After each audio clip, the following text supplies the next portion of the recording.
ಅಲ್ಲೊಂದು ಇಲ್ಲೊಂದು ಮನೆ ನೋಡಿರೋ my dear village boy, Bengaluru city ನಿಮ್ಮೂರ್ ತರ ಅಲ್ಲ, ಅದೊಂದು ದೊಡ್ಡ ಸಮುದ್ರ. ನಿಮ್ಮೂರಲ್ಲಿ 20 ರೂಪಾಯಿ ಉಳ್ಸಕ್ಕೋಸ್ಕರ 20 ನಿಮಿಷ ನಡೀತಾರೆ, ಅಲ್ಲಿ 20 ನಿಮಿಷ ಉಳ್ಸಕ್ಕೋಸ್ಕರ 20 ರೂಪಾಯಿ ಖರ್ಚು ಮಾಡ್ತಾರೆ. ಎಲ್ರು ಬ್ಯುಸಿಯಾಗಿ ಓಡಾಡ್ತಿರ್ತಾರೆ, ಆದ್ರೆ ಯಾರು ಟೈಮಿಗೆ ಸರಿಯಾಗಿ ಬರಲ್ಲ. ಸೋಷಿಯಲಿ ಕನೆಕ್ಟ್ ಆಗಿರ್ತಾರೆ, ಪ್ರಾಕ್ಟಿಕಲಿ ಒಂಟಿ ಆಗಿರ್ತಾರೆ, ಮೆಂಟಲಿ ಡಿಸ್ಟರ್ಬ್ ಆಗಿರ್ತಾರೆ. ಪ್ರಾಬ್ಲಮ್ ನ ಫೇಸ್ ಮಾಡಕ್ಕಾಗದೆ ಫೇಸ್ಬುಕ್ ಅಲ್ಲಿ ಹಾಕ್ತಾರೆ. ಕನ್ನಡನ ಉಳ್ಸಿ ಬೆಳ್ಸಿ ಅಂತಾರೆ, ಆದ್ರೆ ಅವರೇ ಬಳಸಲ್ಲ. ಸ್ಮಾರ್ಟ್ ಫೋನ್ ಇರೋರು ಲೈಫ್ ಈಸ್ ಬೋರಿಂಗ್ ಅಂತ ಹಾಕ್ತಾರೆ, ಸ್ಲಮ್ ಅಲ್ಲಿ ಇರೋರು ಲೈಫ್ ಈಸ್ ಬ್ಯೂಟಿಫುಲ್ ಅಂತ ಎಂಜಾಯ್ ಮಾಡ್ತಿರ್ತಾರೆ. ಫೋನ್ ಬಿದ್ರೆ ಅಳ್ತಾರೆ, ಫ್ರೆಂಡ್ಸ್ ಬಿದ್ರೆ ನಗ್ತಾರೆ. ಸಿಗ್ನಲ್ ಲೈಟ್ ಬಿದ್ರು ಕಾರ್ ನಿಲ್ಸಲ್ಲ, ಬೆಕ್ಕಡ್ಡ ಬಂದ್ರೆ ಕಾರ್ ನಿಲ್ಲಿಸ್ತಾರೆ.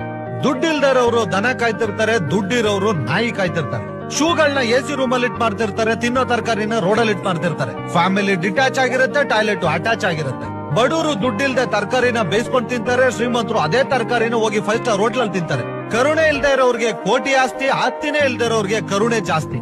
ದುಡ್ಡು ಸಂಪಾದನೆ ಮಾಡಕ್ಕೋಸ್ಕರ ಆರೋಗ್ಯ ನಾಳ್ ಮಾಡ್ಕೋತಾರೆ, ಮತ್ತೆ ಆರೋಗ್ಯ ಸಂಪಾದನೆ ಮಾಡಕ್ಕೋಸ್ಕರ ದುಡ್ಡು ನಾಳ್ ಮಾಡ್ಕೋತಾರೆ. ಫೈನಲ್ ಆಗಿ ಹೇಳ್ಬೇಕು ಅಂದ್ರೆ ಅಲ್ಲಿ ಊಟ